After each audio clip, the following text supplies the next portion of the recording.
How my boss tried to destroy my entire career, and now he is begging for forgiveness.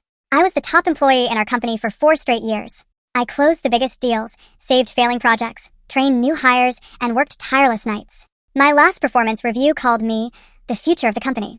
Then everything changed after a client meeting. My boss cornered me near the elevator, grabbed my waist, and smiled. He said, "You owe me for securing this deal." I pushed his hand away and told him never to touch me again. The next morning, I filed a formal complaint with HR. 2 days later, HR called me into a meeting. They accused me of stealing the company's confidential files. The files included client lists, contract bids, and private company records. I told them I was home at that time, but they didn't care. They fired me on the spot and had security walk me out while my coworkers watched. My boss even looked sad as I left, like he had nothing to do with it. Instead of giving up, I hired a lawyer that same week. We filed a lawsuit for sexual harassment, retaliation, wrongful termination, and defamation. That's when everything started falling apart for them. During the legal investigation, investigators found that someone with high-level company access had used my account from another location. They also found emails between my boss and the head of IT. My boss told him to clean up the logs before anyone looks too closely.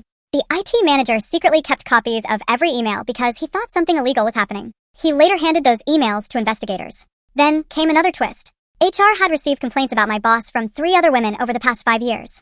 Every complaint had been buried because he had too much influence inside the company. The deeper investigators looked, the worse it became. They found fake approval forms with forged signatures. They found company money paying for his luxury vacations, expensive watches, and private dinners. They even uncovered payments to a fake consulting company secretly owned by his brother-in-law.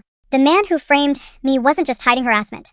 He had been stealing from the company for years. Once everything became public, the board fired him immediately. Several executives lost their jobs for helping cover it up. Criminal charges followed because of the fraud and forged records. A year later, I walked into court expecting one final fight. Instead, the company agreed to a huge settlement and gave me a public written apology. Then, a month after the verdict, my former boss asked to meet me. He looked nothing like the confident executive I remembered. He said he had lost his job, his reputation, and his family. Then he asked if I would tell the prosecutors he was sorry and help him get a lighter sentence. I looked him in the eyes and told him the same thing he told HR about me. Your actions have consequences.